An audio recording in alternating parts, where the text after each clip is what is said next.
All right. Good morning, ladies and gentlemen. Welcome. It is such a fantastic opportunity to be here and host this morning and usher some great questions and sort of kick off the Scottsdale week of auctions. This is sort of an annual tradition for us, and I'm really glad you're joining us this morning. So this is the annual Hagerty Scottsdale Seminar, and today we're talking about the boom or bust that's in the market and sort of what's happened in the past markets. Is this anything new, or have we seen this before? What are the similarities? And then what might 2015 have in store for us? And we've assembled some panelists who have lived through it all, bought and sold, experienced it, won some things with it, maybe lost a few dollars with it, and I think they've got some exciting comments to make today to talk to us about 2015. For today's program, we're going to open this up to a group discussion for our panelists. We've got some slides that we're going to be presenting on the screen. We got one here on the side as well. I know they're rather small. It's okay. The information on the screen isn't critical. We'll be talking about that as a visual aid, so don't worry about the size of the screen. We'll talk through that. And about halfway through the presentation, I'm going to open it up to some questions to the audience. We'll have a couple of roaming microphones in the audience, so I'll look for those Hagerty employees in the blue shirts with the microphones. Then we can have you address your questions to the panelists and get their personal feedback on anything you have in mind. Without further ado, I'm going to introduce this wonderful panel. My name is Adam Martin. I'm the Vice President of the Hagerty Institute. I'll be your MC and co-host today. Our co-host and panelist today is Mr. Dave Kinney. He is the publisher of the Hagerty Price Guide, which everyone should have received in their Hagerty goodie bag. This is going to come in handy this week, so make sure you check that out. We're also fortunate to have Mr. Ken Lingenfelter today. Ken's a passionate car collector and is the owner of Lingenfelter Performance. So if you want to talk hot rods and horsepower, that's the guy to visit with. We're also a host of Velocity's Chasing Classic Cars. We've got Mr. Wayne Carini joining us today as well. Thank you, Wayne. He may be a new face to our panel, but he's a true pillar in the car collecting industry. We're joined today by Mr. Don Williams for the Blackhawk Collection. Thank you, Don, for coming. Mr. Enthusiasm and everyone's best friend and my good friend, Mr. Donnie Gould, President of Auctions America at RM. Thanks for joining us today, Donnie. And another wonderful new face I'm excited to have today with us is Mr. Rick Carey, who is the auctions editor for Sports Car Digest magazine and Victory Lane magazine. So when I'm interested about auction results, Rick's one of my go-to guys to ask questions of. And last but certainly not least, a good friend of mine, Mr. Rob Sass, here on the end, who is the publisher of Hagerty's Classic Car magazine, which is also in your gift bag today. And I'm sure all of our Hagerty customers in the room are very familiar with this magazine. So, Rob, I'm glad you're here. And with that, let's dig into some really sort of interesting information. And I want to set the stage and ask my co-host Dave to help us out here a little bit and talk about sort of the 25th anniversary that we're sort of indirectly celebrating today, and that was 1990. And what was the classic car market like in 1990? What was going on? What was the housing market like? What was the banking market like? What were these outside influences that, I don't know, maybe gave us the extra cash to go buy cars or invest in cars and so forth? So, Dave, let's talk a little bit about setting the stage of 1989, 1990, and talk about some of the information we have here on the screens. Well, of course, I was just a kid then. So, while I was playing with Tonka toys on the side, actually, the 1990, late 1980s market was a boom time in the classic car industry. There were a whole bunch of new people who were involved in it that were brokers, people who came in. If you remember the kind of fax machine and suitcase era where they would bring the money in a suitcase and had a fax machine and were dealing cars that they didn't own a lot of the time. So it was a very go-go time, and I think many of us, Adam and I were talking about this, I tried to buy a Testarossa, brand new, in 1988, 1989. They were $78,000 cars, $79,000 cars. A friend of mine was a Ferrari dealer. I went in there, I said, what does it take to buy this? And this is the first time I heard this phrase. He said, it's lobster pricing. And I said, what's that? And he said, it's market priced daily. And it turned out the market price at that time was $200,000 for a brand new car with a list of $79,000. cars. Wow. And so that was even for a new car. So even at this point, new cars were affected with this sort of thing. That's beautiful. So today we know it as a global economy. We're seeing cars buy and sell, and there's auctions around the world and stuff. What was happening in the 90s as far as the global economy, Dave? Let me test your geography here. Well, this is our Japan slide. This is Japan, correct? yeah. Yeah, this is the housing market in Japan. And interestingly, the housing market in Japan is really not recovered. And this is just a sidebar because there was a lot of information that the people buying these cars were coming from other areas. And one of those areas was Japan. Don can speak to that more than anybody else on this panel because of his international connections. And you actually had an exhibition in Japan, correct? Am I on? Oh, you're on. Go ahead, Don. Well, I found that, first of all, I was in Japan in the 80s. Yeah. And one of the things I found that we didn't have the computers. There was a lot of isolation between areas. Asia did not know what Europe's doing. We've always played, let's call it playing catch with cars back and forth between Europe and the United States. But Asia, South America was out. And so a lot of brokers from Japan were coming to the United States buying cars and actually selling them for double in Japan. So when we started having, as Dave said, the suitcases quit in '89 and they quit speculating on cars. There was a lot of speculation in '89, so I did an auction and an exposition over in Tokyo in 1991 and 1992. And the reason I went there is because I always felt that the price should be the same in Tokyo or New York or Los Angeles. It didn't matter, and it wasn't equal in the world if we wanted to have a stabilization of our values. So I was selling cars in 91 and 92 in Japan for more money than they were bringing it home, but less money than they ever saw in Japan. And of course, it wasn't but in 92 that the housing market caught up to every other investment in Japan, and the whole world just started falling from about 92. And interestingly, or one of the things that I'm always interested in is that in Japan, we gotta go now. We're good. In Japan, the thought was that these cars would never come back to the United States. Can't hear you, Dave. I might. Let's try Donnie's microphone. Is that better? That's better. In Japan, there was a thought that these cars would never come back to the United States because these were cars that were part of now family history. There was all this talk about cars, the 275 GTBs, the Gullwings, that were going away forever. And of course, when the housing market went down, all of a sudden, when the bills couldn't be paid, those cars got repatriated to the United States or to Europe. And that's a big difference. I mean, we literally thought that once they were gone, they would never come back, and they almost all came back. Dave, is my mic on? Mm-hmm. Dave, and it was a double or almost a triple whammy too, wasn't it? Your mic's not working. Mike's not working. Let's try this one. Yeah. It was a double or even a triple whammy. Let's try this one. Oh, this one works. Third time's the charm. Here we go. All right. It was almost a double whammy too, because at the same time the Japanese stock market collapsed. It was the bursting of, I think, what they called the Japanese asset bubble, wasn't it? Yeah. So, I mean, the Japan slide is there for that reason. We can go to a U.S. housing slide as our next one, I believe. Yes, it is. Here we come. So yeah, comparatively speaking, so Japan was doing great in the early 90s, and they were cash rich, would you say? And then you look at this graph, and where are we at in the 90s here, Dave? This is up till 2015. You can see the housing bubble, 2007, right there is the tip, 2006, 2007. And we have some recovery now. So this is different. Japan never saw a recovery and is unlikely to see one in the next couple of years, according to what I've been able to suss out. So, we've got a different situation going on here. We had a dip.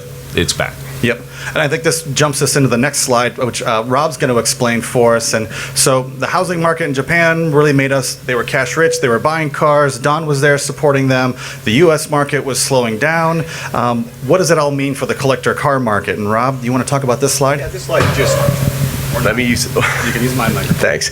This slide just represents the amalgamation of a lot of data that Hagerty's collected over the years in terms of public sales, private sales, insured data, and everything else.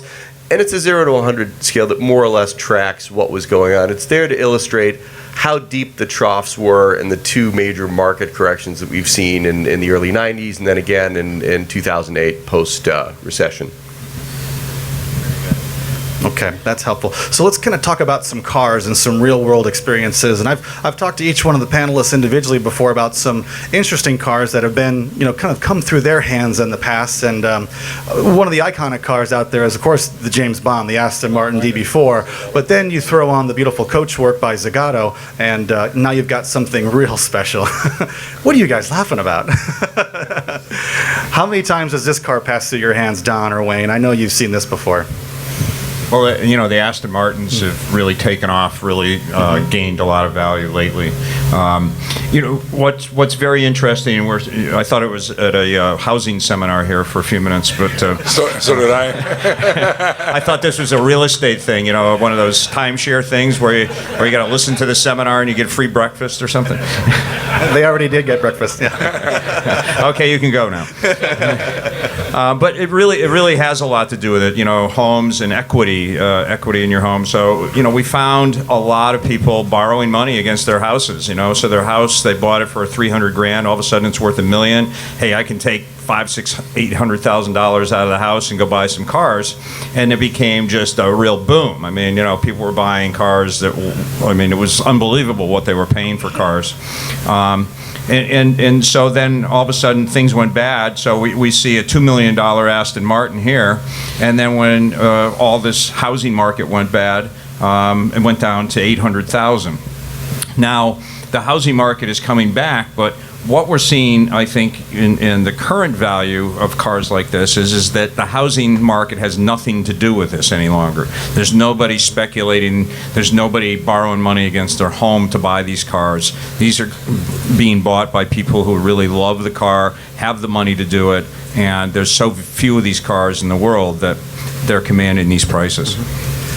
Now, Wayne, what were you doing? Take me back to the 90s with you. What was your business like? What was your involvement in the car hobby? I wanted some context here today. Where were you at? We were, of course, restoring cars, buying and selling cars. But what was very funny, and I told Adam this story, and I'll sort of condense it. This bank loaned this gentleman $1 million to buy this Ferrari Daytona Spider, and so the gentleman that bought the car, he went belly up and didn't pay for the car. So they called him. They said, well, if you don't pay for it, we're gonna take it away from you. And he said, that's fine. You can have it, not a problem. So they sent me to Florida to pick the car up. I sent a truck down. The truck arrived at the shop. They opened the door, and I about fell over because what was in the car was a cut Daytona Spider. So the bank didn't do their homework. The bank didn't look at chassis numbers. They didn't do anything. And so what this guy had done was taken $1 million and bought this car for probably $150,000, pocketed the rest of the money, and then gave the car back to the bank. So 2 carloads of bankers show up at my shop, and they've got this book, they've got this magazine. They're looking at the picture, they're looking at the car. They said, what's the problem? I said, well, did you ever check the chassis number? Because this is your chassis number. It's a coupe. He said, what's that mean? I said, it just means you probably lost about $800,000 or $900,000. So there was a lot of that going on. And they said that's no problem because we'll just add fees onto the guy's checking account. It's not a problem, The government will pay us. It's not a big deal. Right. That's the unfortunate part. Yeah. And Don, you got a comment here? I think the banks were loaning money based off of what they read, and like Wayne said, sometimes they didn't even look at a car. I mean, people were getting titles, pictures of cars, and getting loans from banks. Wow. They didn't hire anybody to inspect the car and to verify they had authenticity, like Wayne said. Yep. Sometimes the cars didn't even exist. And the banks, basically, in the cars that did exist, like Wayne said, they handed them back to the banks, and the banks were selling to collectors. So you'd see $1 million cars selling for real value, like his coupe that was cut would be a $200,000 or $300,000 car. Mm-hmm. It would sell to somebody for $200,000 or $300,000, and the bank would have to eat the loss. Yep. But it wasn't just a United States problem; it was an international problem. There was a gentleman in Sweden who darn near broke the country. Wow. I mean, he had $100 million out on loan for cars, and he had probably one of the finest collections. He was buying cars all over the world at the auctions like confetti at too much money, because it didn't matter to him. He never planned on paying anybody back anyway. But today we have structure of the banking, we have structure of the hobby, we have structure of values, and sometimes we all have to learn the lesson the hard way. And as a hobby, it's always been a hobby. Okay. So if you love the cars it doesn't matter what other people think. And if you don't know what the cars are worth, then find somebody who does to help you buy the car. Don't begrudge their commission. I've noticed over my career that nobody's afraid to pay their lawyer. Nobody's afraid to pay their accountant. You get a real estate agent to help you with your property, but you get into old cars, you buy a book, and 3 days later you're an expert. And 3 months later or 3 years later you find out you're not. Yeah. Why? Spend the 10%. Hire somebody that you would enjoy their integrity. They've been around a long time, and let them help you, advise you to buy what you want, not what they want. I completely agree. Any other comments from the panelists? Rob, you're looking to say anything? You're good? Let's talk about the next car. This is kind of interesting. Can you go back to the Zagato for a second? Oh, let's do that, yeah. In 1990, you couldn't have got $2 million for that car. That was a $400,000 car. Is that right? And today, that car is worth 12. Okay. They're that rare. They're that desirable. People are lined up waiting for them, I suspect. Yeah. And you can't find one. And you can't find one for sale. If you got one for $8 million, I'll buy it. Hey, Jiggers? Right here. All right. Well, let's go to a car maybe that we can find for sale tomorrow or later today. Rob, have you seen this car in person, or this car? You're familiar with these? Tigers, I've owned one. You've owned one? Yeah. Let me give you a microphone. Yeah. No, Tigers, I think probably most of the people in the room know the story here. It's a Sunbeam Alpine with a small block Ford V8. And, they've bubbled for a long time, really sort of in the 20s to the 30s. And all of a sudden now that leaf spring Cobras, the small block Cobras, are well over $1 million, there's some interest in the Tiger market. First time around, though, it's an example of a car that didn't really go up all that much in the 80s and the 90s, and consequently it didn't fall all that much. But that's not the case today. It's a car that's seen pretty significant appreciation lately, and it's a car that, if there is a correction, I think it's debatable whether you're going to see the Tiger Mark IIs stay at $200,000 or $150,000 where they are right now. It's a good question. And we've seen some really expensive Tigers, especially at auction. Donnie, you've been involved in that. Yeah, the Tiger market really has taken off recently. Thank you, David. In Monterey this past August, we saw 2 Tigers there sell for well over $200,000. And so the Mark IIs are very strong, and actually RM is selling a Harrington Coupe, the only Tiger ever built as a hardtop, today, as a matter of fact, and we expect to see that bring nearly $250,000. And you can totally hook somebody up with that, right? Yeah. I must say, if you're a fan of chasing classic cars, you probably saw the episode where I told people 5 years ago, buy this car. Because it's a real value, and so I take credit, although I didn't buy any, unfortunately. I must listen to myself and take my own advice sometimes. I mean advice, but you're not taking your own. Yeah. Wayne, how you do that? Rick, in your experience, you've been kind of quiet today, and you've been in the field. You've attended all the auctions, and I can only imagine what your credential board looks like at home with all your lanyards over the years and stuff. I mean, They hang from a coat hook on the back of the closet where I store my office supplies, and I can only open the door about 35 degrees. because it's so full. I want to go back to what Don talked about a minute ago, where he was talking about Consolidator AB, I think it was. Yeah. Bought 3607 GT, a Ferrari 250 GTO, at the Brooks auction the Sotheby's auction in Monaco. And that car hammered sold. And what year was that, That Rick? was 1990. Okay. Just where we wanted it to be. Car hammered sold at Sotheby's in Monaco for $10,684,000. He never paid for it. But he did put down a deposit. And a year later, Sotheby's sold the car to make up what they owed the consignor, the seller, and the number I have is $6.9 million. Ooh. And that was a year later. The car went from $10 million plus, almost $11 million, to $6.9 million from 90 to 91. That really tells you where the market was. They bring me because I have these little things and I carry my computer around with me. Does that have good history, that car? Yes, it did. Yeah, it was a nice history. What would it sell for today?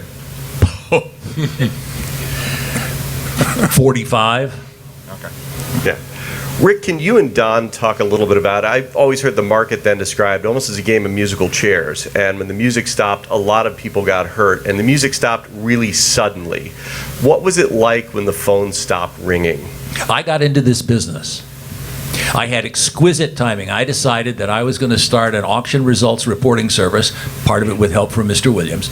And in 1991, it was the most exquisite piece of timing that I have ever, and I've had some really bad timing in my career. And so for the next 2 years, I was running around going to auctions, writing down all this information and publishing it in my little newsletter and sending it out to people. And you know what? Nobody cared. Because nobody knew what the cars sold for. Nobody knew what a car was worth. There were good quality consignment sales that sold 36% of the cars that crossed the block.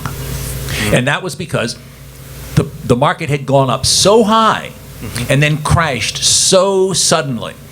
In my opinion, the way I tell the story is that one morning somebody, I think I know who he was, woke up and realized that he hadn't sold a Ferrari to an end user in over a year.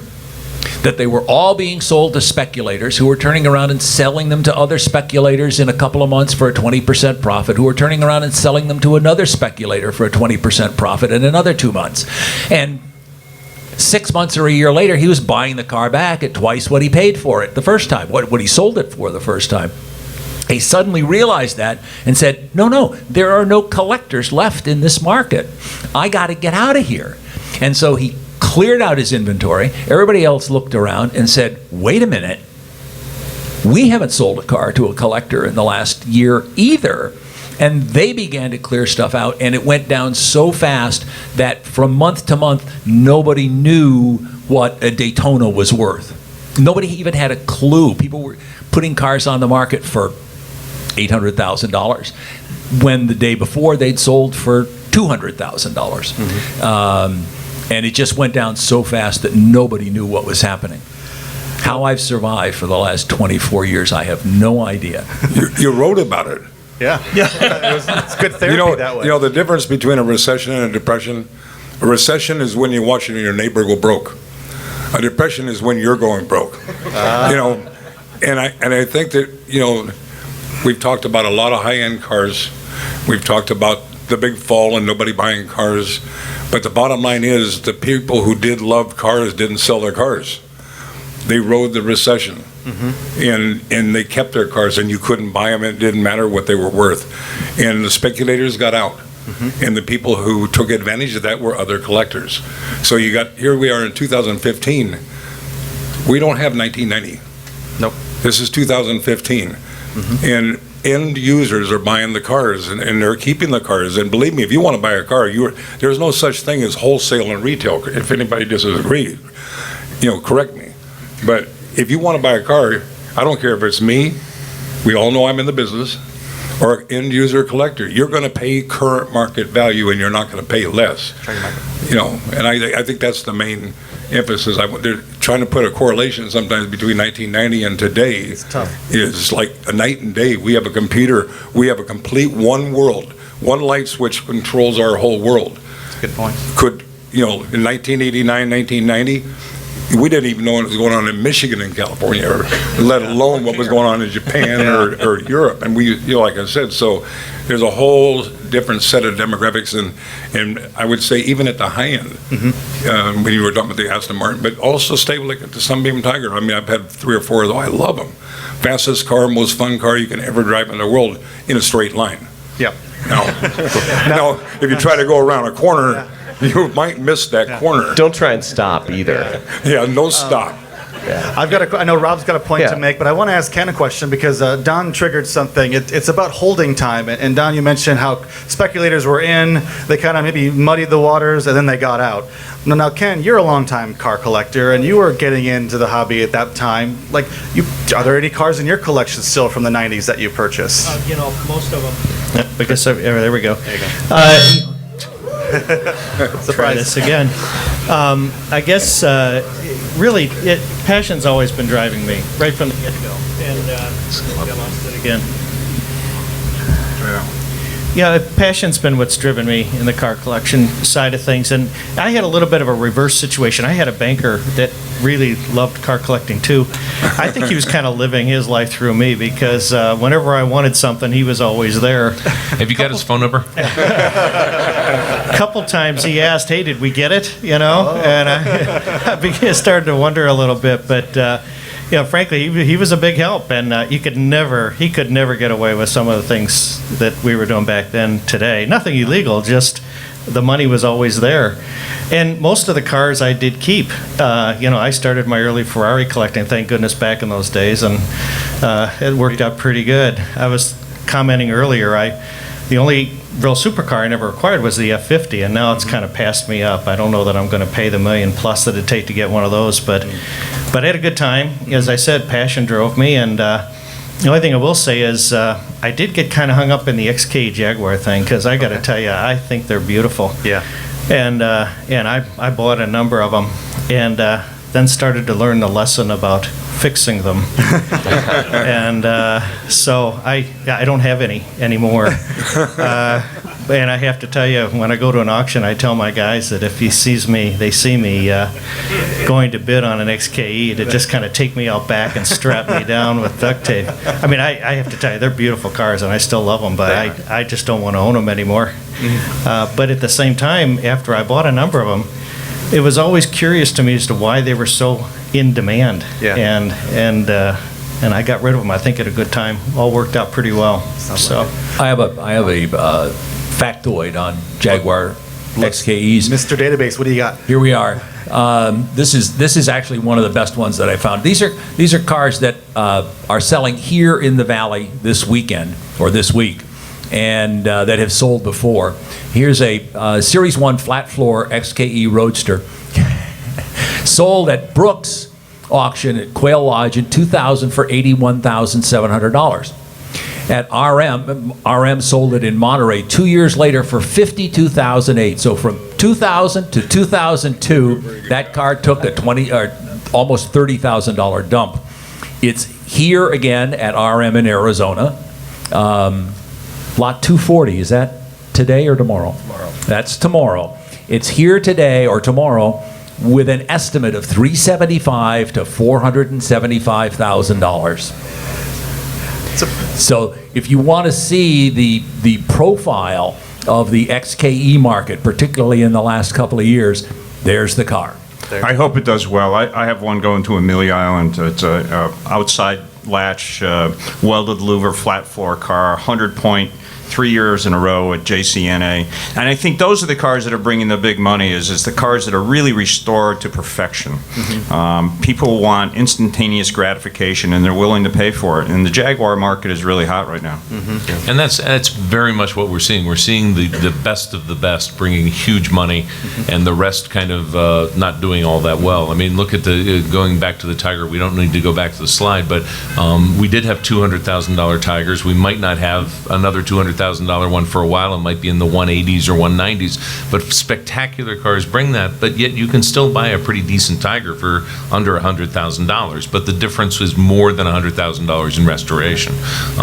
So the great cars are really, really pulling apart from the lesser cars right now. Okay. The other thing is, Go ahead, Don. the other thing that we keep talking about is mint cars. We just mentioned a mint car, flat floor, 100-point.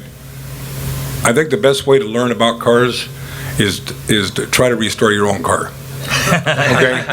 Now, if you try to restore your own car, you're going to appreciate the restorers that do good work. Yep. Because there are many cars that are selling this weekend. You cannot restore the car for what you can buy it for.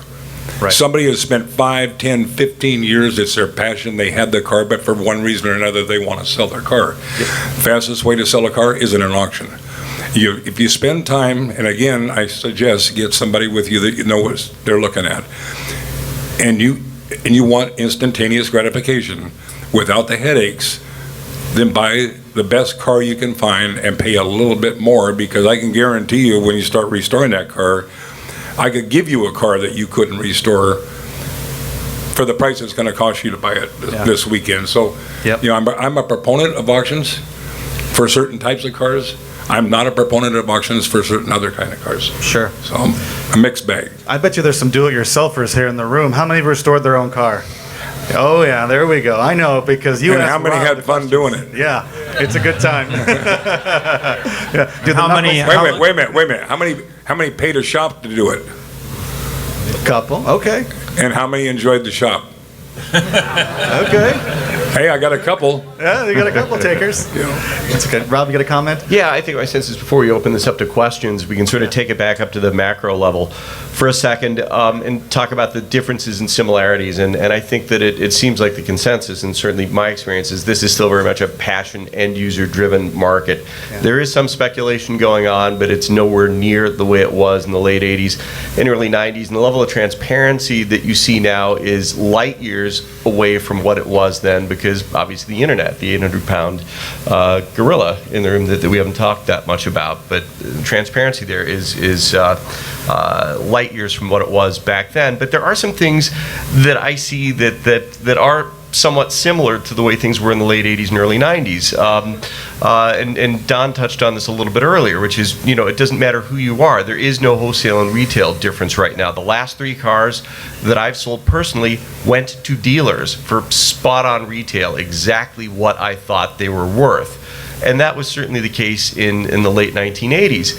And there are pockets of just incredible appreciation right now where cars double again, and double again. Looking at the air-cooled Porsche turbo market, Yeah. Lamborghini Countaches and things like that. And those are some things that at least give you pause, I think, to reflect a little bit and say, is this really sustainable? So what are sort of I'd like to hear the thoughts of the adults on the panel about that.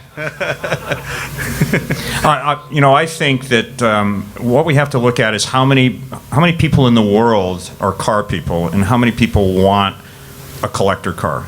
And so we have the population that's just it's exploding around the world. And now with the internet, with television, we have so many more car collectors and people that want to get into this hobby, and very few cars.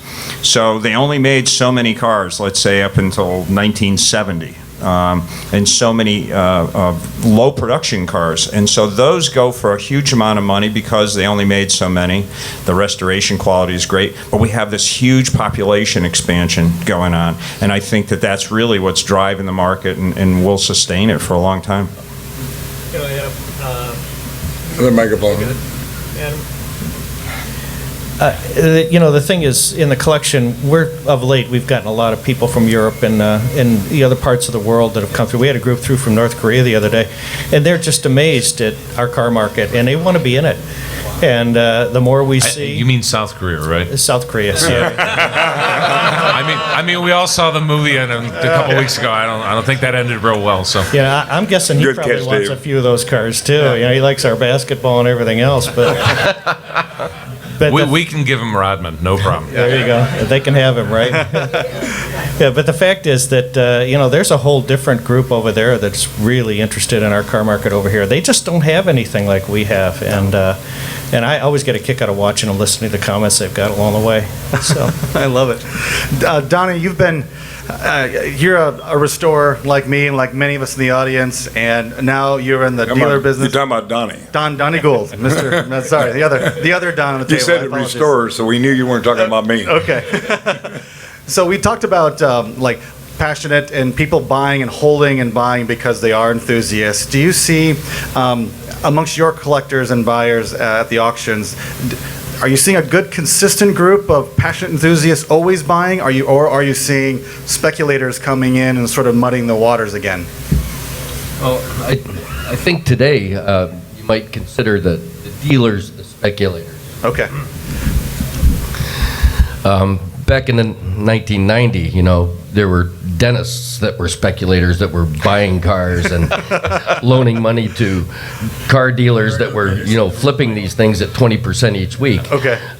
Today it's a lot different. Okay. The dealers will buy cars today at auctions and they'll put those into their inventory and flip them 6 months later or a year later. Okay. But you're not seeing speculators, so like your referring to from Yeah. the 1990s, they are not involved in this marketplace at all. Okay, they're gone. Our cars are going to end users Gotcha. 90% of the time. And that's a really good question. Buying on speculation, and Don, being a broker or in the trade business, are people buying? I'm a with, merchandiser of rolling order. I stand corrected. I couldn't have said it better. It's on his business card. Are people buying on credit today, or are other wholesalers or dealers coming in on credit without their own money? What's the transaction like? I don't think there's a loan institution out there that would make the mistakes they made in 1990. Okay. I think you have to live through it to learn it. I think the banks have learned it. I think that the dealers, I mean, most of the people that I know that buy the cars and, as Donnie says, speculate them, they buy them with money. Yep. They're not borrowing the money. They're not using the dentist as a backer, and if they do, and there's always exceptions to every rule, but if you do get, then that means that somebody's buying a car, you have to have you have to have skin in the game. If you're even a dealer, if you don't have any skin in the game, you're going to get reckless. And I'm sure we've seen it. I've seen it at the auctions. Donnie, you've seen it too, where somebody comes in and they're just buying cars. I guarantee it's not their money. But if they got some of their own money in there, they're a little more conservative in their purchasing, but you're still going to have to pay the price to get the car, because it doesn't matter what the dealers are doing, because the buyers are buying them too. You can be a dealer and you're going to have to be on an equal level competing on, and I don't mean just the high-end cars. If you want the best of the best, you're going to have to pay the same thing that anybody else will pay. And what you're doing is you're investing in either long-term or short-term, and I hate to use the word investing. Yeah. Okay? Because what we're talking about, you're investing in yourself and your hobby and your enjoyment. Yes. I've had a lot of pleasure for 40 years. I won't even say how many 40s.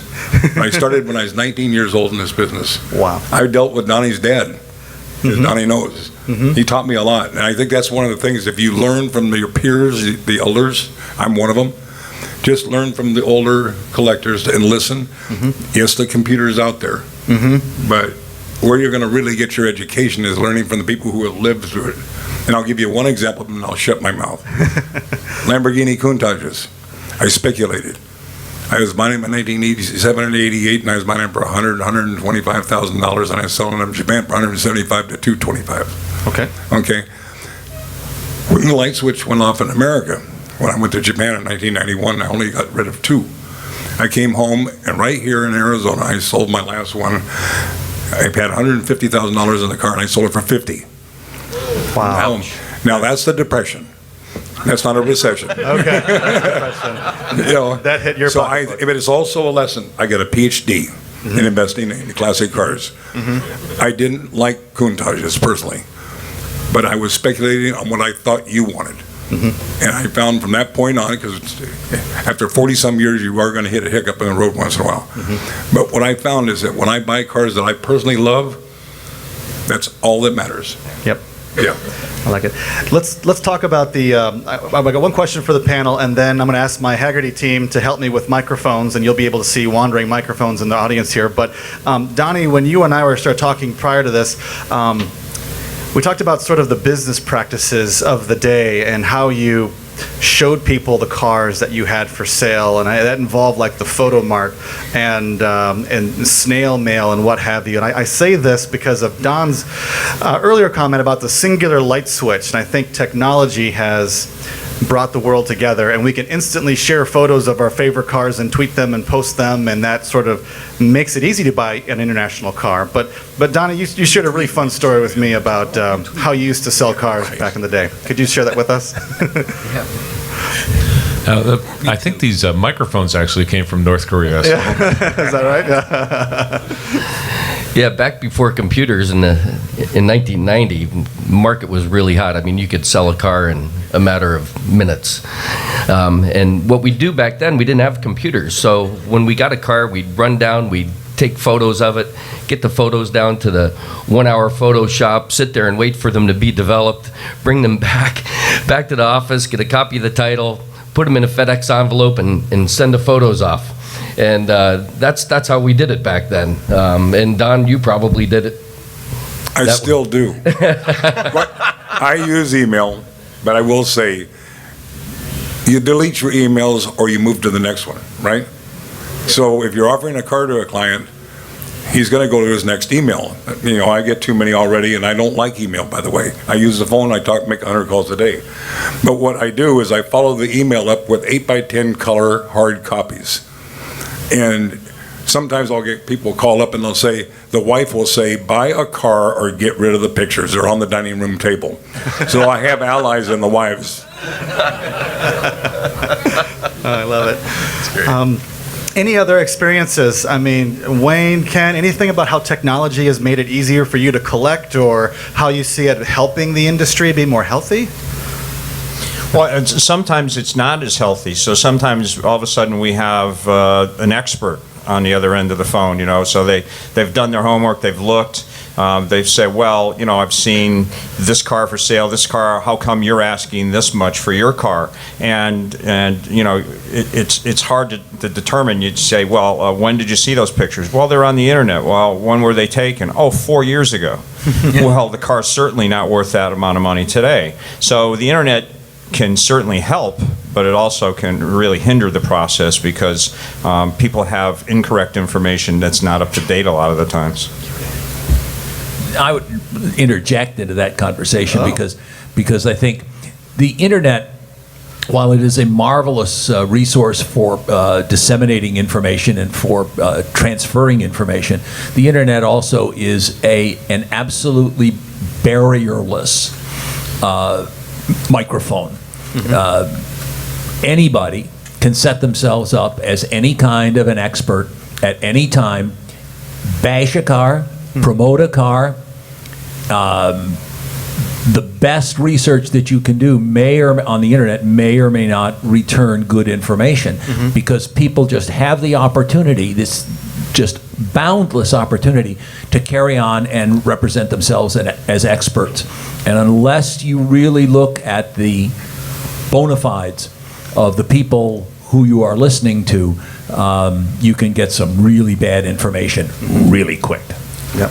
Yeah, all I Ken? can say is I think the people who decided to put eBay together were looking at guys like me, because I don't know about the rest of you, but I spend way too much time looking at cars that I wished I could have bought, and more often than not, I'm hitting the buy it now button than I should. So, but Guilty. that part of it, again, I'm driven by passion, and there's a lot of cars I passed up over the years that now I'm in a position to get, and I find myself doing it more often than not. So it's been a blessing for me.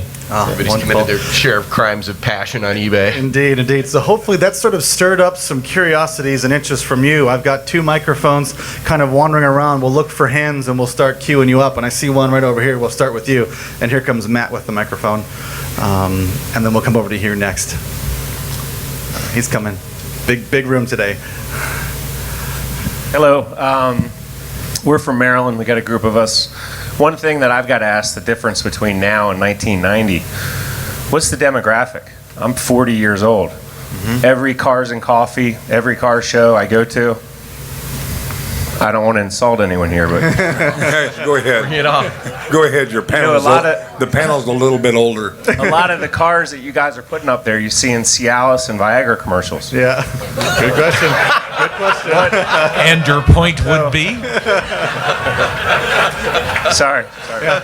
But the question is, from us, because we love cars, but our generation, you know, they all look at cars, they have no idea what a Superbird, a Hemi is. You know, they're looking at it, they're like, man, that's pretty cool. Well, What's the difference between now? What was the demographic in 1990? I was in high school. What did you all look then and say, it seems like everyone's much older than us. What's going to happen next? What's the market? In 20 years from now, are they going to be selling, Nissans with nitrous? Sure. Yes. Do you know what I mean? I Yeah. guess that's the big question. Well, number one, your generation will end up in Viagra commercials, so don't be smart. I just have a question for you. What kind of cars do you like? Yeah. You don't like what's up on? What's the type of cars that we should be selling you? Yeah. Got a Ford GT, Superbird 440, 4-speed, Eldorado convertible. You're into it. You're in. Okay. So we love those cars, but also the next thing is, we're looking back, like I look back what my dad drove. I don't want to buy any car my dad drove. My grandfather always had a Cadillac, always loved Cadillacs. I think, though, what happens is sort of like when you're in high school, you drink beer. When you go to college, you drink Jack Daniels Beer. and as you get older, you drink fine wine. So you I will, hate in other wine. words, you will get to become a collector if you're a passionate collector. In 20 years, you'll be looking at Duesenbergs. I'll guarantee it, because it's a matter of time. If you love cars and appreciate cars, it doesn't matter what your age is. You like that type of car now, and we're looking into right now bringing more and more young people. Hagerty does a great job with the driving experience, getting people involved, young people involved. Once you're involved, you'll love every car eventually. Yeah. But the fact of the matter is, though, to his point, there is a generational shift taking place in the hobby. I mean, the older baby boomers are starting to lighten their load, get out of the hobby, and Gen Xers and even in some cases millennials are getting in. You are seeing Acura NSXs, you're seeing E30, BMW M3s show up at auction. You're seeing cars from the 80s and 90s a lot more often, and I think it's great. I welcome that. I think it's fantastic. I think that's the way things have to go eventually. I think that there's certain cars that have sort of pan-generational appeals, and the cars you named earlier that, it doesn't matter if you grew up with them or not, you're going to like them. But I think that we put up a close sign for cars of the 80s and 90s at our own peril. I think that's a bad thing to do. Don, you're shaking your head here. You've got Wayne brought up a good point, and I want to expound on it. I was 20 years old when I first sold my first classic car, working for the first old car store west of the Mississippi. Gentleman named Sam Bergman was who I worked for, and he said, your demographics will be 40 to 60 years old. Some will be younger, some will be older. Whether you stay in classic cars or you go off into another business, remember that's your target. And if you ever get your eye off the target, you're going to go broke. And I'm 20 years old, and I said, I can sell, and I won't say the word, I can sell to those old people. And that's 40, 40 to 60. And all of a sudden I'm 35, 40. Then all of a sudden I'm 60. And it's the same demographics today that it was in 1968, 69. Okay, the same demographics. Tastes do change, but as Wayne says, as we've all talked about, if you collect long enough, I stamp collect when I was a teenager. I started at 11 years old. I had 20 books. I had them by countries. I'm an obsessive personality. And so basically what happened is I sold my stamp collection so I could buy more cars. But I should have kept the stamp collection too, But the thing is that I did grow. I mean, I did not start off. I started off with the cars that I wanted as a kid. I've had 4 Special Roadster Mercedes. They're built in 1937. I wasn't born in 37. I acquired that taste by listening, as I was talking earlier, about peers and elders. I listened to them, and I got tired of collecting the same car that I wanted. Pretty soon I had more. And I had, if you have it's a matter of how much you keep wanting to touch different cars, or do you just want the same car your whole life? Mm-hmm. My dream, when I was young, is to touch every great car one time. And that's still my dream. And I still keep chasing.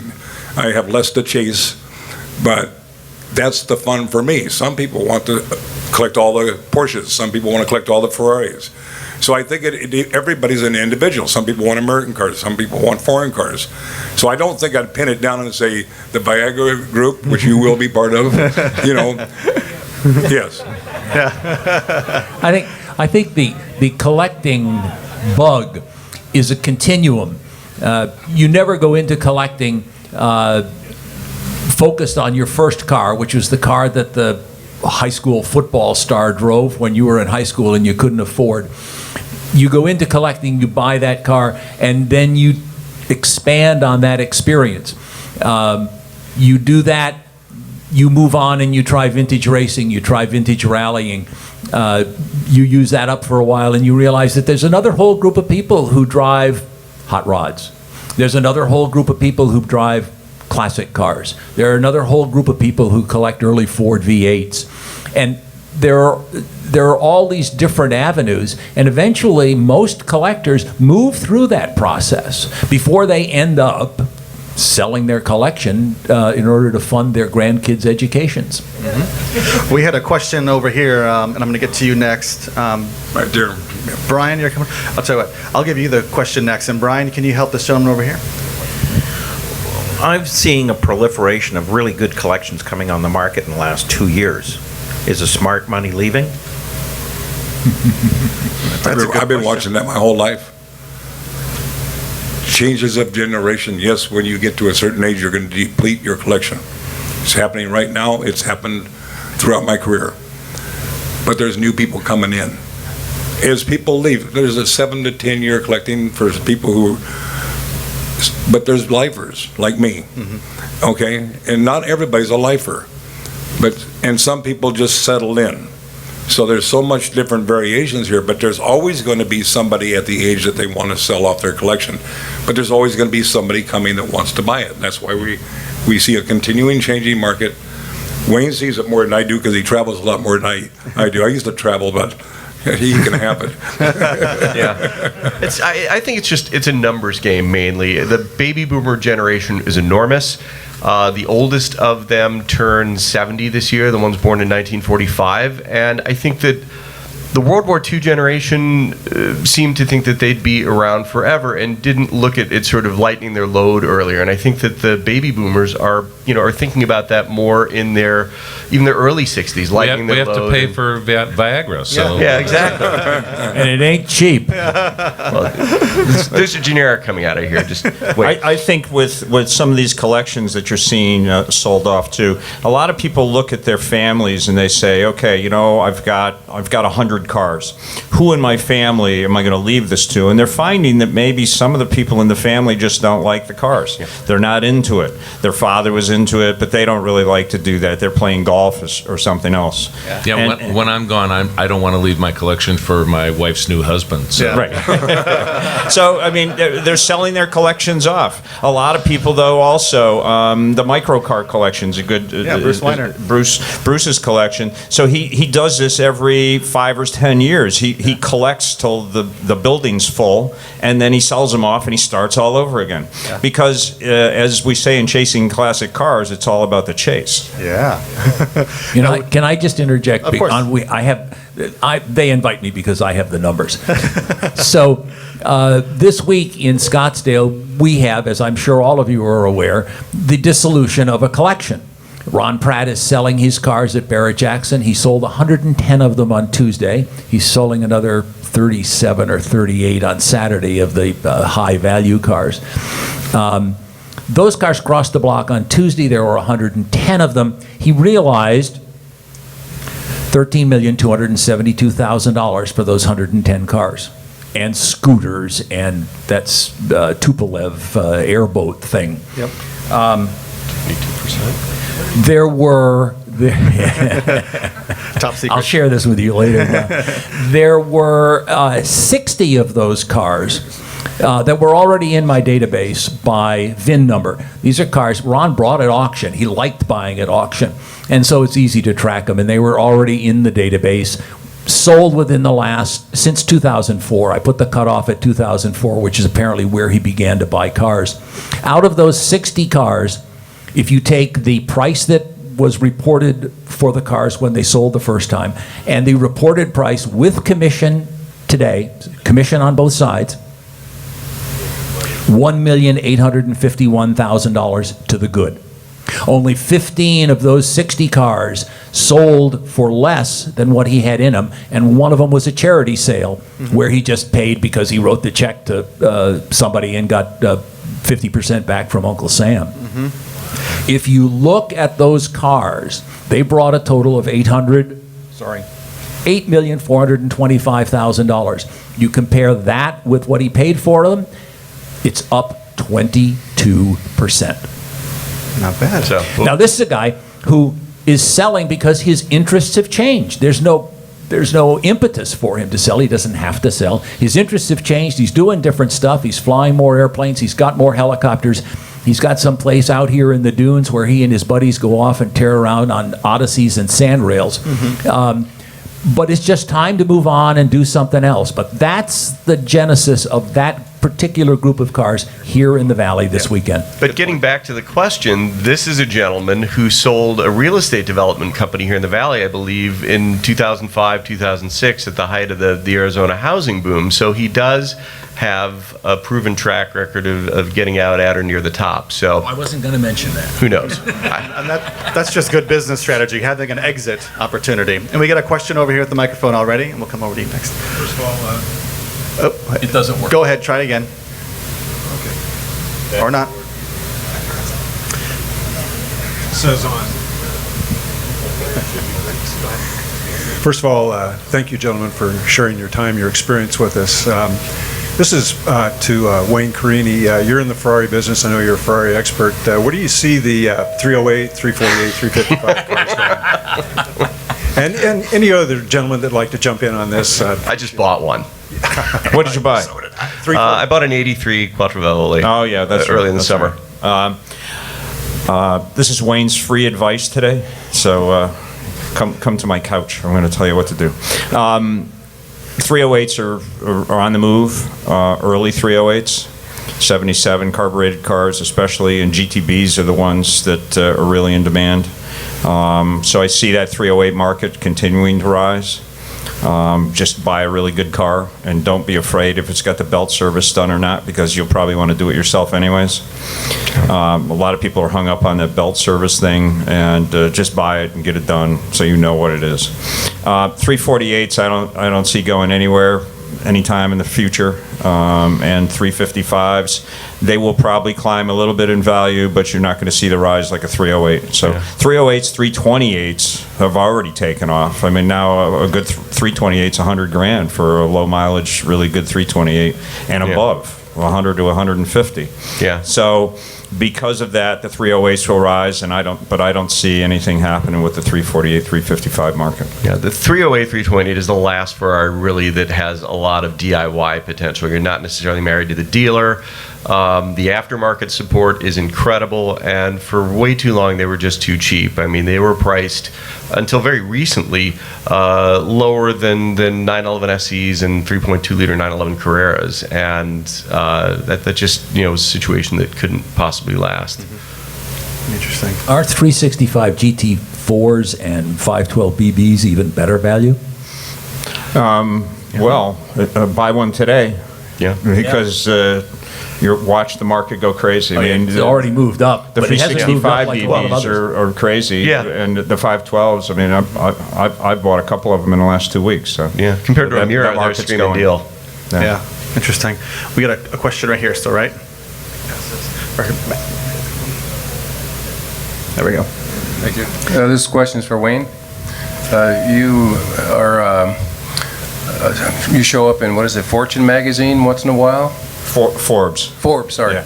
And you mentioned the Volvo P1800 as a car to buy. What are the markers? What are you looking at? How do you know that that car is going to go up in value?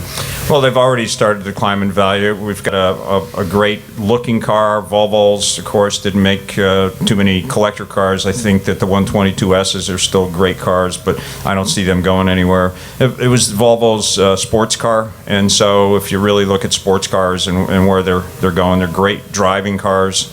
The real early ones, of course, have taken off. And then we'll see the wagon backs probably follow suit. But there was a few that sold for close to $100,000, and I think that really pushed the whole market. It's like owning an English car that actually works. I will tell you, you're going to have to be under 5'11" or you can't drive it. Or you can't fit? Okay. I own 3 of them. Thinking about from the passion side of it, I mean, what Wayne said, it is a really good-looking car, too. And aside from value increase or anything else, I mean, they look good, they're fun to drive, plenty of parts around. I mean, it's just a great car to buy, even if you're not looking for an investment. So that's my opinion anyway. There's always upside there. Show of hands. Okay. Matt, you got the question back there? Got you next. My question is for Dave over there. Last year, you were here and you talked about a price guide for pickup trucks. Yeah. You were trying to get it together. Did you ever get it together? Online, I guess, February 1?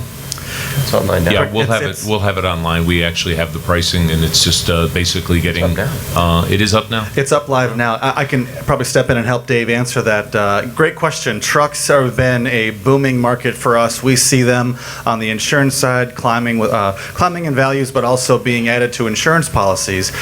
So to respond to that, we've identified the top 10 most popular generations of trucks, and we've really dove into those values and made them available online. You're all familiar with the Hagerty Price Guide. We haven't put trucks in the printed form yet, but if you go to hagerty.com/valuation tools, like you normally would, you will now see a new drop-down menu for trucks as an attribute. You can select autos or trucks, and you'll see the most popular truck generations that we see in the market. And whether it's Ford, Chevrolet, or Dodge, most of the ones that are moving the most are captured today, and that information will continue to be expanded on by our team as we can scale it. So. Questions about SUVs and the price guide? SUVs are just moving into the collectible market. I mean, we have the Cyclone and the Typhoon, the pickup truck and the SUV combination there from Oldsmobile. But really a 96 Explorer is a car that your niece drives. How about FJ40s, Dave? But FJ40s? FJ40s, obviously something. First generation Broncos. Yeah, first generation Broncos. All Grand Wagoneers. Yeah. We do have Grand Wagoneers. I can tell you every time I look at a Grand Wagoneer that's going through, I smile because I bought one new and it was the worst new car I ever bought. It got 6 miles per gallon at 4,000 miles. We had to put a new engine in. My wife called me that we had this new thing called a cell phone in it, and she called me and she said it made a horrible noise and it just stopped. And I said, call the Jeep dealer, tow it back. They took a look at it, found the hole through the side of the engine that the crankshaft had put in it, and said, yeah, we're sending this one back to Chrysler. And I said, fine, what do I do for the next 60 days? And they gave me some horrible, back of the lot rent-a-car. So I love the way they look. I'm not a big fan because I called it the Friends of OPEC mobile. We got 6 miles a gallon going downhill with a wind. Very good. We got some hands. I'm going to ask this question next. Yeah, Bill McCallum with Global Auto News, and I direct this question to anybody on the panel. I've been following the collector car hobby for like 25 years, but I've noticed something in the last 3 or 4 years. There's been a dramatic increase in venues. As an example here, Drew, he's up to 5 auctions a year now. Meekum added, I think, 4 to 5 collector car auctions across the country. What I'm wondering is, do the new venues and the increase in venues around the country, have they affected the value of cars, like muscle cars? Well, since I go to some of these things in obscure places, I'll take a shot at it. And I think the answer is yes, they have affected values. They've obviously made it more difficult to get consignments. Donnie can attest to that. Because there are more opportunities for people to move their cars, and they may not have to move them to Arizona or California or New York or Florida to get them sold to find an attractive venue.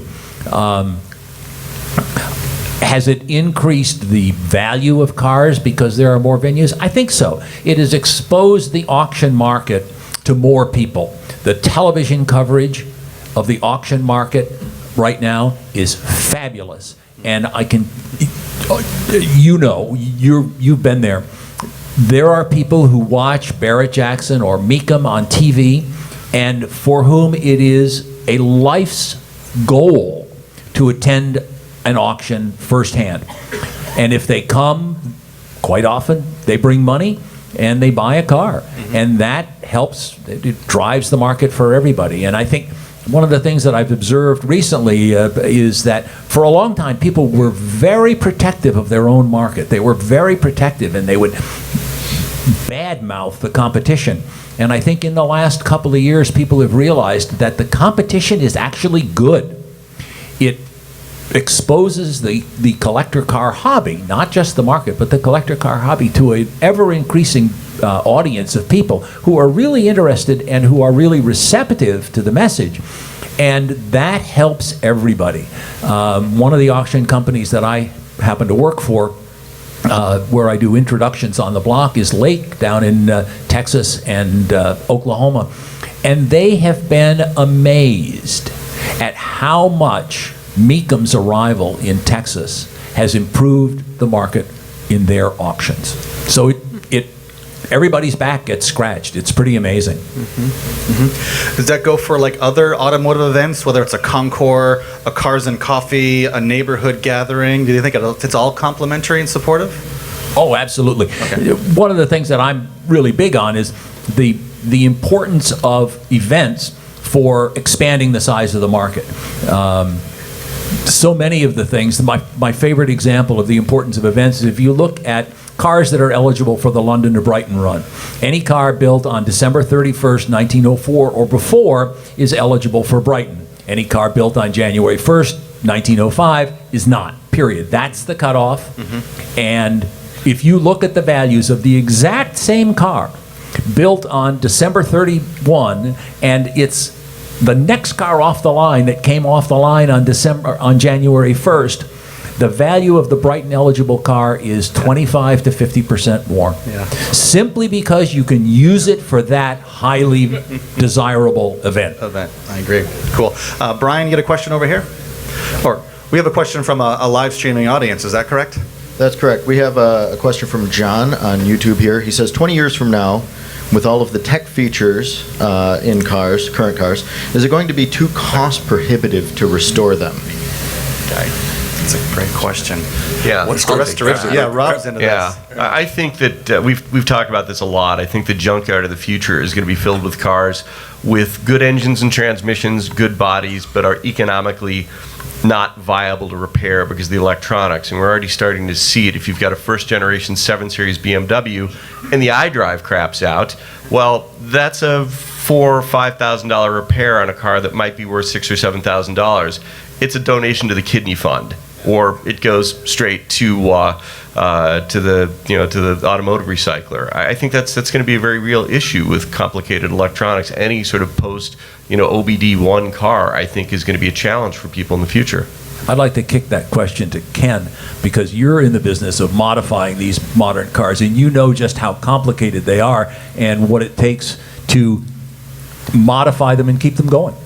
Yeah, they're not only complicated, they're really good. If you sit back and think about how spoiled we are all these days with the new cars, a lot of the old cars we've got in the collection, I mean, they're wonderful. I love to look at them, but boy, you spend 2 hours in one driving down to a big event, and you're really anxious to get back into what you're driving daily. But I think, even the ZR1s, the early ZR1s, we've got a little bit of an issue from the standpoint that some of those things, some of the electronics behind the dashboards and everything else are going to start giving way. And there are just a few guys that know how to fix that, and it gets expensive. So, it is an issue. There's no question about it, just like a number of the other things that are there. And I don't know what the answer is. I think we're just going to have to play it out and see. So rather than tuning carburetors, we need computer programmers to build microchips for our cars? Well, one thing to remember is that technology marches on. So you might not want to fix a broken down 2005 antique car 25, 30 years from now with 2005 parts, but rather you might want to fix them with the then current part. And I think we're seeing a lot more of that. In other words, does it really matter if the electronics and the speedometer of your now broken speedometer, were retrofitted with something that was a retrofit kit that was invented by somebody to do that specifically for that line of cars? And I think that's the thing to remember, that as the cars stay static in age, the technology to fix them also improves. Yeah. But the fixing cars of the future is not going to be the dirty job it was. It's going to be much more of a technical job and much more of a job for a clean room or a computer person. So. I agree. I think the restoration part of it, restoring these cars, we're going to see a lot of classes like at McPherson College that are going to teach young people how to repair these electronics in these cars and restore them, because it's the future. I'm glad you mentioned McPherson College, Wayne, because I think one of the greatest trades for somebody to get into that doesn't understand a computer, doesn't like a computer, doesn't have the skills of a computer, because everybody can't be a techie. Right. And we're losing young people who want to learn how to enjoy themselves, having fun, and make a very good living, by the way, taking care of the cars for the collectors who can't do it themselves.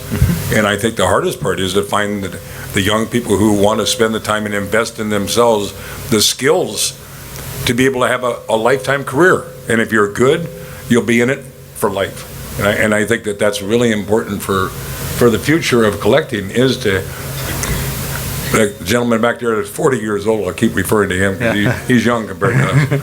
But that's really a great place, even when you're in your 20s and 30s, to learn.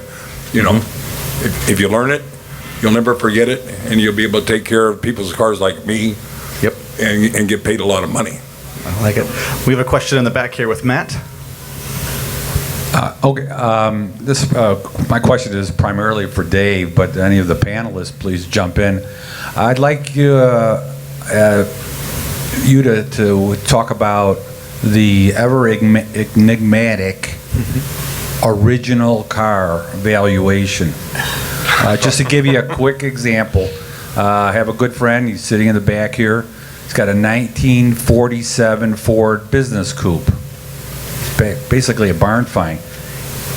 If the entire car is original, including the lack of any patina,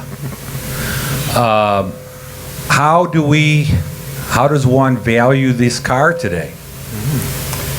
Well, I think maybe Donnie can jump in on this as well, because Donnie has been involved in the unrestored car market for a long, long time. It depends on the type of car, the type of. Let me just back up a bit. If you have a unrestored, perfect 330 GTC, for example, Ferrari, that's one of a very small number of unrestored cars that could possibly exist because they built so few of them. A Ford Business Coupe, you're expanding it out some more. But we have seen the unrestored cars exceed our #1 values routinely, especially in the auction market where it's the most visible. So it becomes a separate classification when you have a car that is completely survivor and completely unrestored. And as a matter of fact, there are people getting in the unrestored car business, but we won't go into that, right? So, but Donnie, you can speak to that. We see the values, of a car that might bring 60,000 as a completely restored car with a really #1 condition, going for much more than that as a survivor. Yeah. Thanks, North Korea. Absolutely, Dave. And they're only ever original once. And, you can restore a car at any time. And the values today, there's a lot more people today that are starting to understand how important it is to preserve these cars that are original. There's very few of them left, and the more and more of them continue to be restored. So there is a greater appreciation today for these original cars. And, even Bonhams does a sale with Fred Simeone in Philadelphia to celebrate these original cars. And there is a larger marketplace for it today than there was 5 years ago. There's a market created because of it. Oh, absolutely. It's like Dave referenced, there are people out there that are good at making restored cars look preserved. I don't know how they do it. Leave them outside. It's amazing, but I don't think we're talking about the Ford. Yeah, I was planning on starting an unrestoration shop, was the whole idea. And I already have the logo. It's more faux for your dough. Great question. We've got another question from the internet. I'll run the microphone over there to Matt. Well, I found one here. I've got Edward, and he is wondering how influential the auction prices and results are to the market as a whole. Great question. Rob, do you want to lead that? Well, or Dave? Dave is fond of saying a single sale doesn't make a market, and I think probably most of us are in agreement with that. But I think there is the phenomenon of sort of the breakout sale, when you've got something that reaches a price that it's never reached publicly before. There is definitely a trickle-down effect. People start to notice those cars more. Whether that particular price realized is repeatable is debatable, but I think that the auctions are definitely influential. Dave? I think they really carry a lot of weight. We sold a 190 SL and got a world record price at the RM sale at Amelia Island 2 years ago, and since then 190 SLs have gone crazy. Yeah. We got $200,000 at the Hammer for the car, which was unheard of. It was an absolutely spectacular car. Now the norm is $250,000 to $300,000 for a really great car. So I think it really does affect the market. And playing the devil's advocate here, and I think Don will probably back me up on this, although the auction market is by far the most visible part of our marketplace, Don can probably list 150 examples of cars that have sold for much more than what was an astonishing auction price, because you've got your pulse on the private treaty sales. So long before maybe the Gullwing broke. I think that the auctions are very good reports for the public on where the market has been. It is not a predicator for next year. It's not telling us where we're going. It's telling us where we've been. And yes, there's going to be the example in the auctions that brings unheard of money. I mean, you can't stop two people from getting dumb. You know, no, seriously. I mean, and occasionally I've been one of them. So I'm not picking on anybody in particular. Okay, you know, sometimes your ego can get away of your brains. Yep. And I think, but if you look at the overall auction reports, it's a very good indicator of how good this last year of 2014's been. 2014's been a great year. I mean, I've watched Donnie. I've watched your company go all over the world. As he knows, I used to travel a lot and do the auctions all over, but I got real lazy and tired, you know, and I'd rather they do it. You got help. Well, they got a lot of work. Yeah. You know, I don't like that much work. But on the private treaty sales, I mean, there's astronomical prices that happen, but you can't go out and talk about them. No. Not if you want to keep your client. You know, and so you just look at the values. That's why I did mention the Zagato earlier. Yeah. That's the only reason I mentioned it, because that's just one example, and there's, like Dave said, there's 100, 200 examples of cars, but usually that's on the very rare level. Mm-hmm. Right. Yeah. I mean, and you know, I personally like E-Type Jags, you know, and I do buy them because today's technology that you have, you can replace those internal parts of the engine with modern technology, with modern materials, so they actually run and don't overheat in 3 miles. Yep. You know, so I mean, I think the auctions are good indicators for everybody to know where we've been, but God, don't speculate the increase we're going to have next year based off what we've been watching, because it really subtly goes up and down little as it's going up. So nothing in life goes up forever. Makes good sense. Matt, you had a question in the audience? Yes, sir. Yes. It's okay. Try it again. I can yell a little. All right. Wayne touched on the Mercedes market, and that interests me, and we all know where all the current ones have been flying high. Are there anything we should be looking at? That's okay. Who looking at now? They're coming up. Newer classics. The questions about Mercedes and the Mercedes market. Anything new popping up that you see, Wayne? I see very late 560 SLs that are really low mileage and in beautiful condition. Those are going to climb. I just sold one with 20,000 miles on it for $60,000. So I sold one a couple of years ago with 200 miles on it, an 89, and it sold for $78,000 on eBay. But it was because of the mileage. But I see the 560, very, very late 560s, and of course the 280 SLs are already starting to climb. Yeah, the R107 market, which is the 350, 450, 380, and 560 SL. I think we counted last year here, there were, between all the auction companies, about 30 of them on offer. There are probably at least that many this year.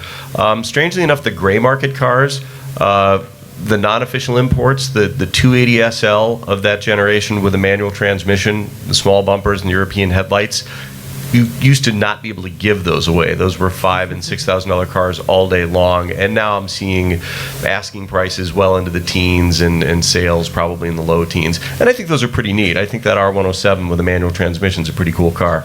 Yeah. Yeah. Wayne, one specific car I'm interested in is the 500E. Very few out there that you find, and if you do find them, they're high mileage and beat up. Yeah. That's Are you seeing anything other than that? That's a very special car. So that's a Porsche with 4 doors, and they call it a Mercedes. The car was built at the Porsche factory. So that's a very special car. and a very collectible car. But you see a lot of guys, and what happened is it was such a spectacular driving car that they got driven and not parked in the garage. So it was a sports car with 4 doors, and it was something that Porsche didn't make. It was before the Pan Americana, the Pan America, that they brought out and collaborated with Mercedes. So to find one, pay whatever it takes to get a low mileage great car. Yeah, and pray you never need a body panel. Yeah. We have another question in the audience, then we're going to go to Howard next, or over here. Thank you. When I got into old cars 40 years ago, the desirable car for me and for probably most of the people in the room who have my color hair were the real classics from the 20s and the 30s, the 40s, the Packards, the Cadillacs, the European classics. We've seen, I think, in the last 15 years, those cars have essentially been passed by as particularly desirable, unless you're talking about a real special one. The ordinary run-of-the-mill Cadillac or Lincoln or whatever is just stagnated for years. Do you ever see those coming back again, or do we just have to look at the Ferraris and the Porsches and assume that that's now the market? It's a great question. That talks about. I think 4-door cars and any 2-door coupes, like a 2-door Chevy, 1935 or 6 Chevy is unfortunately, it's past. You're not going to see too many of those really go up in value, whether they'll even be around, because people just don't want them. You have certain 4-door sedans, for instance, like Don's got over at Barrett Jackson, a V16 Cadillac. Now, that's always going to be in fashion. But just normal 4-door sedans are going to just, unfortunately, I hate to say, is going to end up, a lot of them, in the desert junkyards. I think there is a generational issue here. The guys, if you look back at 1989, 1990, the guys who were in the market for full classics, really great cars, and just really good cars from the classic era, had been around. They'd been in the hobby for years. They knew in their own minds what the cars were worth.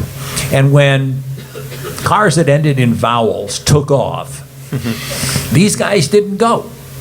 They sat right there, and they still paid the same prices for their Cadillac V16s and their Packard V12s and their Mercedes 540Ks. And I think it is something you learn when you get older. You have experience, you have experiences behind you, you can draw back on your memories and realize that, oh, okay, somebody may pay $16 million for a 540K, but I don't want to pay that much for them because I don't think they're worth it, because I can go buy a Cadillac V16 for a lot less and take it on the same tours and have a lot of fun. And I think we're seeing that today as again, cars that end in vowels take off in value, the really good ones. The classics are just sort of rolling along, emulating inflation. Don? Yeah. Well, first of all, I don't think they're not dead by any means. No. They're just not the glamour cars. You're not going to see them on the front of a magazine. You're not going to hear every writer writing about them, every television show talking about them. Packards and Cadillacs and LaSalles, and if they're nice. Now, to restore them, you're going to spend more money to restore an unrestored one than you're ever going to get out of it. But when you see cars selling for $200,000, $300,000, $400,000 and up, I don't call those cars that have gone away, just because they haven't gone to the millions. And I think that the V16 Cadillac Roadster, and there's a renaissance coming. There's a lot of antiques out there too. I mean, there was a 1916 Pierce that just sold to a gentleman 36 years old with 3 kids, and he paid $250,000 for the car. It's a real nice car, but he's 36 years old. And the reason he bought it is because his kids looked inside and had a lot of fun, and he's having a blast driving it. So he's unusual. But, not everybody's going to go out and buy a Ferrari. Mm-hmm. And I have a lot of them. But, variety is the spice of life. You don't go to the same restaurant every night, do you? And I think that's what happens is you start collecting more and more. You just might want to taste it, and sometimes you like the flavor. Mm-hmm. So, don't knock it unless you've tried it. And I guess that's my suggestion. Gotcha. Let's ask, kind of in closing here, the panelists, let's kind of round this out into 2015 and what we're, oh, sorry, we've got one question waiting. I'll get back to my question. Go ahead. One quick one. 63 Corvette Z06. What's the best venue to sell it at? What's the best venue? Auctions America. Auctions America. No. I will tell you, I think I'll answer this kind of as diplomatically as I can. It's all about That'll be good. It's all about the marketing. I mean, it's who you think is going to have the best audience, but also spend the most time, AKA the most dollars, marketing the car and kind of getting it out there and getting the message out. I tell everybody that you should be your own car's PR department. And that doesn't mean, writing on the windshield, I've owned it for 12 years and I'm a great guy. Doing the research, having all the stuff done, if it's certified, Bloomington Gold, or if it's NCRS, all those things make a huge difference in the value. And then from there, you're looking for the biggest national audience you can get, but also the audience that understands it. Rick and I have seen this 100 times. We go to an event and it's all maybe classic cars, and there's one sports car there, or the other way around. And no one travels to buy the one sports car in an all classic car auction, or very few people do. So then you have pretty much an audience of dealers or people who are trying to buy looking for a savvy car to buy. So look for the company that's going to do the best marketing, but help your car out by being its own PR person. And I don't care if I'm talking about a Corvair that's a $7,000 car or a $7 million car. You can make a difference to the person who's looking at that car by providing good photos of the car and a great history. And sometimes a really rotten history is a great history. I hate to say it, but the cars of dictators sell for more than the cars of presidents. So sometimes not anymore, Dave. Well, in a lot of cases, but work hard to show the person who's buying it what went into that car. I think also, and I'm sure you watch Chasing Classic Cars, hopefully everybody here does, that we don't use one particular auction house. So we go around, we know them all. And what we do when we choose an auction house is we talk to them, we talk to their representative, we talk to the head of the auction house, and we get their feeling as to how they feel about our car. Because we want them to be very positive about our car and like it as much as we do. And that's the person that you're going to choose, is the guy that really is as enthusiastic about the car as you are. So I think there's just another quick marketing. If you're going to market your car at auction, get there early. Get the car there early, send it out, spend a couple of $1,000s to get it detailed before it gets to the auction, and then sit there behind the car, stand up with your California duster, keep it clean, and stand there and be ready to answer every question, because that goes so far to giving bidders confidence. Boring. I think finding the right auction company and somebody that you like. Mm-hmm. You like RM, you like Gooding, you like Barrett Jackson, you like Meekum. You're gonna, and then do everything that's just been suggested except dusting your car all day. You got to have fun. This is about having fun, even when you're selling it. Have fun. Yeah. If the people don't see a smile on your face as you're selling the car, why would they want to buy your car? Exactly. Very good. Sorry, I didn't. I had to take a shot. We're all taking note. We're listening. I appreciate that. So let's just go down the line, and in a quick summary, let's talk about your expectations or assumptions for 2015. What's the car market going to be like in 5 words or less? And Rob, I'm going to start with you. We'll go down the line. I think rationality and stability in 2015. I don't think you're going to see a giant year-over-year gain from 2014. Okay. I think the top of the market will still continue to grow steadily, but not at the rate at which it's grown for the last couple of years. The vast majority of the cars in the collector car market are going to move very slowly, but very steadily upwards. You done? That was more than 5 words, but that's okay. I think the market is stable. I think it's going to be stable all of 2015. I think when the high-end market, I think it's time to take a look and just, as long as you can afford it, it doesn't matter. Good point. I think the population, like I said before, is growing so vastly and so quickly that I think 2015 will still be very, very strong, and for the next at least 5-10 years will continue to grow in value. I'm pretty optimistic about the way things look, but I'd just say for sure, buy what you like and enjoy. Investment's important, but the passion behind it is more important than anything else. I think the market's going to stay solid.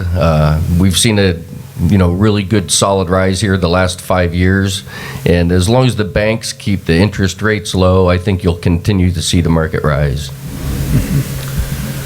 Two thoughts: steady and trust, but verify. Very good. Thank you, ladies and gentlemen, and thank you to our panelists for joining us today.